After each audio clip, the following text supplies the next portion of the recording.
Hi, I'm Teja. I'm a developer relations engineer at Harness. In this video, we're going to explore how you can achieve SLSA Level 3 compliance using Harness SSCA and continuous integration. Before we jump into the implementation, let's take a look at a checklist that helps us understand the SLSA levels and how you can achieve them. So, starting with L1 in the build track, the producer should follow a consistent build process, and that build process should automatically generate the provenance, and the generated provenance can then be distributed to the software consumers. This will make you a SLSA Level 1 compliant. And then coming to Level 2, after complying all the L1 items, it is important that you use a host build service for running your builds over local machines. And next, the provenance which was part of L1 should now be signed and verified to ensure it is not tampered. And the provenance verification includes validating the provenance data as well.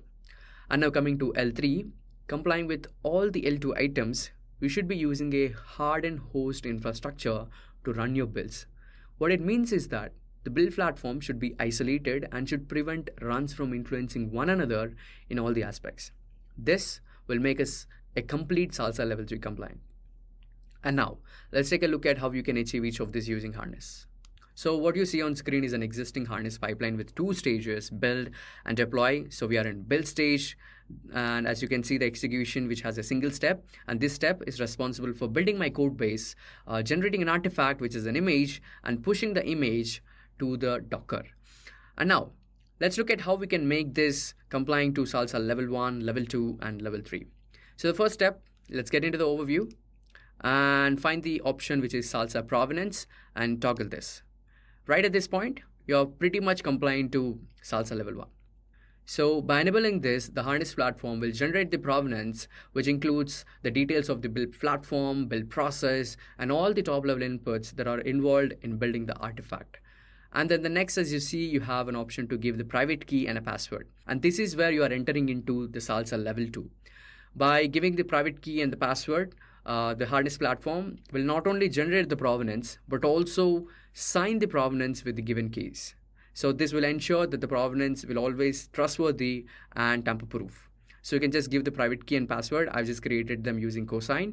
I'm going to give the private key and the password. So pretty much there.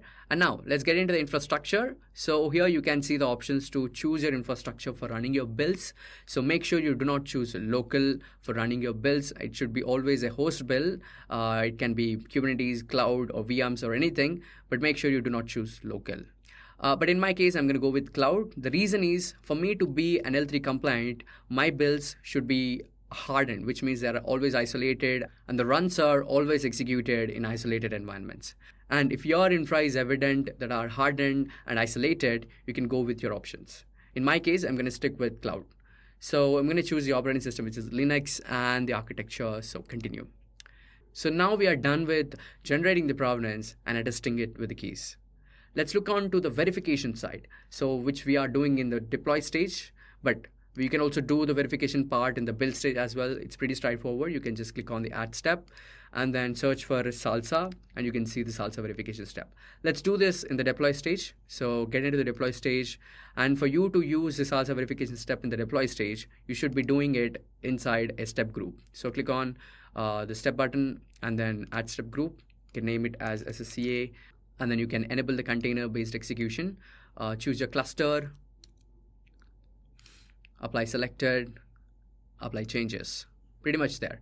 And now let's add the SLSA verification step. Search for SLSA, and then you should be able to find SLSA verification step. Now let's fill it up. So in the artifact source, it requires the registry type. In my case, it is Docker, the container registry that is connected to Harness connectors, and the image.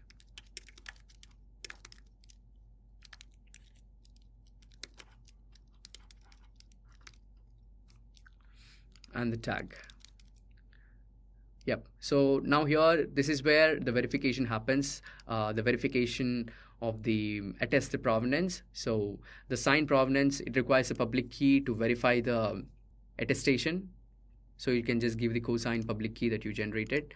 And yes, So here we are done with verifying the attestation, but for verifying the contents or the data of the provenance, we should be enforcing a policy to make sure that the data is always accurate. So you can just go to advanced, and under the policy enforcement, you can add a new policy. In my case, I have them created.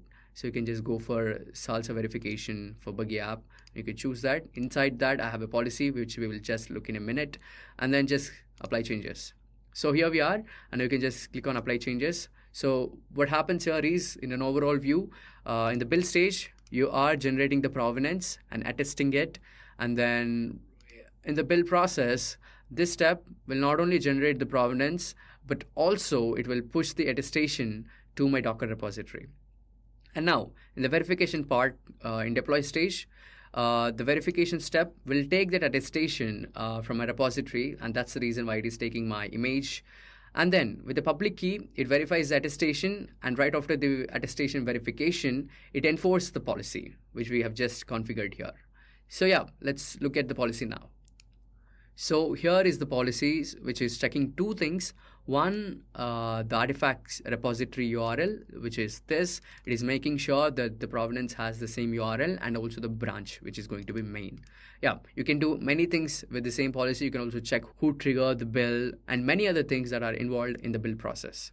So let's quickly go back and move the deployment to this side. Yep, and we are ready.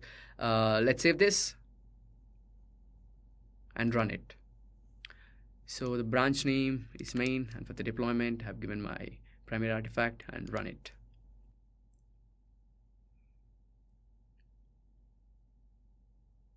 This will take a couple of minutes, and after fast forwarding, so the whole process is, it builds the artifact, generates the provenance, and then signs it. It also pushes the attestation to the Docker repository. And then in the deploy stage, it's going to verify the attestation and enforce the policy on top of it.